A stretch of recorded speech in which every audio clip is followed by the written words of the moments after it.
à E, énergie, est égal à moins C P0 multiplié par I0.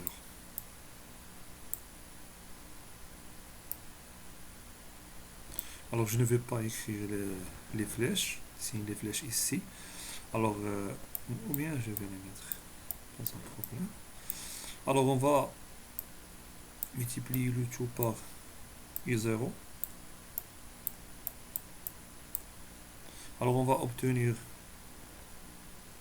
E scalaire I0 est égal. Alors I0 multiplié par I0 ça fait moins 1. Alors il nous reste C P0. Alors comme ça, on voit bien que P0 est égal E sur C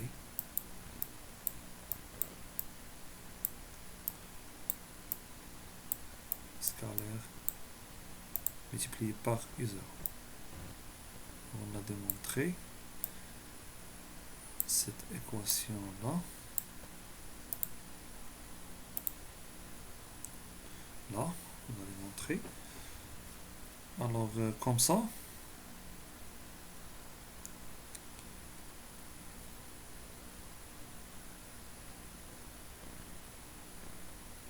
alors le vecteur P appartient à l'espace local de repos de l'observateur O, puisque par constriction, on a I0 scalaire P est égal à 0.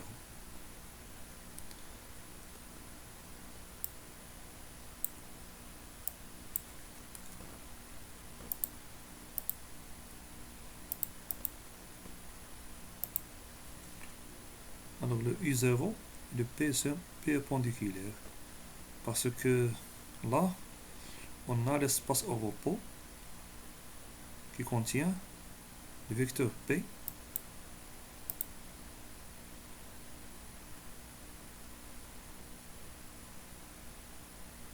quantité de mouvement résultante vue par l'observateur.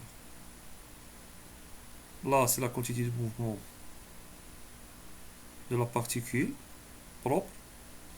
Là, c'est la quantité de mouvement de l'observateur. Et là, c'est la quantité de mouvement résultante.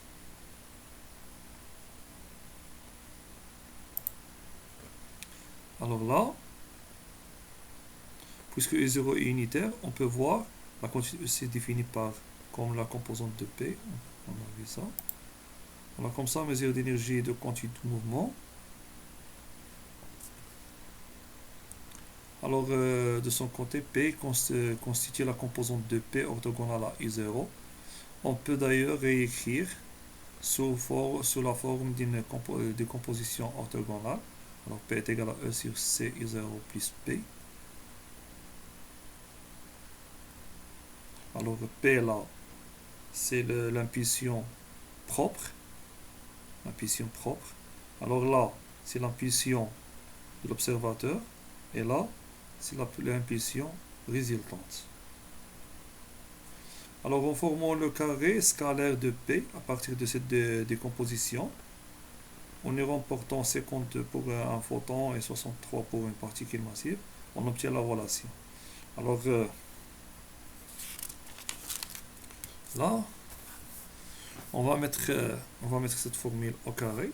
Alors là, on a dit que c'est l'impulsion propre. L'impulsion propre vit sur la ligne d'univers de la particule. Alors au carré, ça fait combien? Alors P propre au carré, ça fait moins M carré C carré.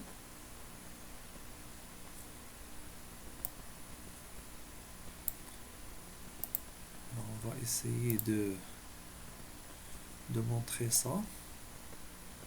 Alors là, on a dit qu'on a l'impulsion propre. Et l'impulsion propre de la particule alors, est égale à MCU. Alors P là est égal à MCU. Alors MCU. Alors le tout au carré est égal. Alors on a E sur C, I0 au carré, est égal à moins E carré, I0 au carré, ça fait moins 1, parce que c'est de genre temps. Moins E carré sur C carré. Alors plus. Alors ce P là, on a dit que c'est l'impulsion résultante. Ça veut dire l'impulsion vue par l'observateur, de la particule vue par l'observateur. Alors on va le laisser P scalaire P. Alors plus 2 fois I0 multiplié par P. Et on a I0 multiplié par P est égal à 0. Parce que P, on a vu que P se trouve dans le plan ici au repos. Alors P multiplié par E0 est égal, scalaire E0 plutôt, excusez-moi, est égal à 0. Alors là, ça, c'est un 0. Alors MCU au carré, c'est moins M carré C carré est égal à ça. Alors, on va multiplier le tout par C carré. Alors on va obtenir moins M carré C4 ici.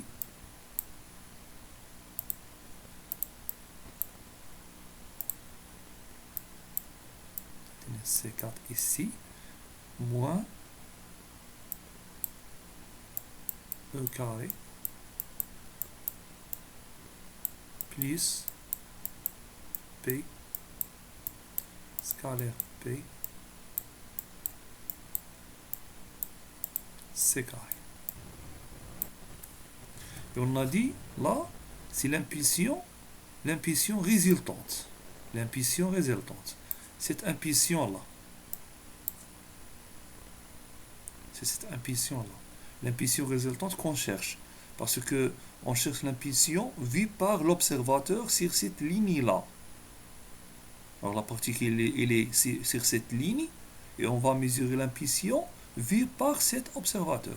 L'impulsion vue par un observateur qui se trouve sur cette ligne-là d'univers, alors c'est P. Bon, on va continuer. Alors on va continuer.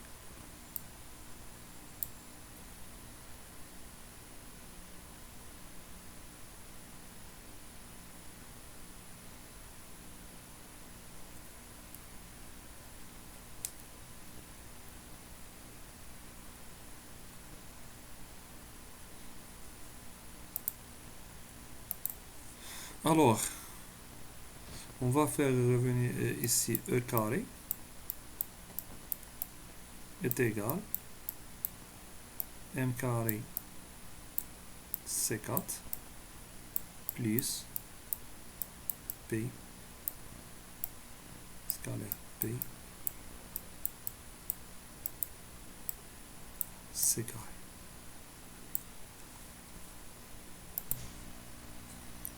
Alors comme ça, on a démontré